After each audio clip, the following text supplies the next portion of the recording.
ፍርድ ቤት በድምፃዊ አንዱዓለም ጎሳ ክስ መዝገብ ለመዘገብ የመጡ ጋዜጠኞች በችሎት እንዳይገኙ መከልከሉ ጥያቄ አነሳም።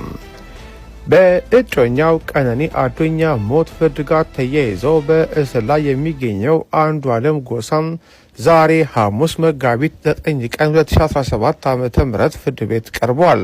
ፖሊስ ባቀረበው አቤቱታ ጋዜጠኞች የችሎቱን ውሎ በተደጋጋሚ አዛብተው አቅርበውታል። ይህም በምርመራ ሂደቱ ላይ እክል እየፈጠረብን ስለሆነ በችሎቱ እንዳይታደሙ ብሏል።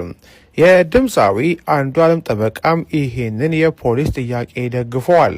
የፌዴራል የመጀመሪያ ደረጃ ፍርድ ቤት አራዳ ምድብ አንደኛ የጊዜ ቀጠሮ ችሎት የዛሬ ውሎውን 3 ሰዓት ከ30 ሲል ጀምሯል። የአንዱዓለምን ጉዳይ ከመመልከቱ በፊት ፖሊስ ለፍርድ ቤቱ ጽፎ ያስገባው አቤቱታ እንዳለ ገልጿል።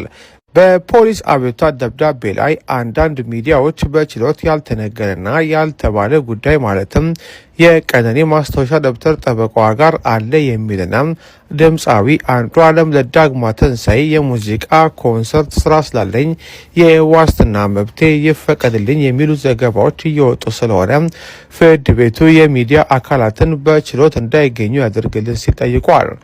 በዚህ ፖሊስ አቤቱታ ላይ የአንዱዓለም ጠበቃ አስተያየት እንዳላስጠይቀው እሳቸውን ፖሊስ ያነሳውን ሀሳብ እንደማይቃወሙ ገልጸዋል። በዚህም መሰረት በችሎት የተገኙ የሚዲያ ባለሙያዎች ከፍርድ ቤቱ እንዲወጡ ተደርገዋል። የችሎቱን ውሎ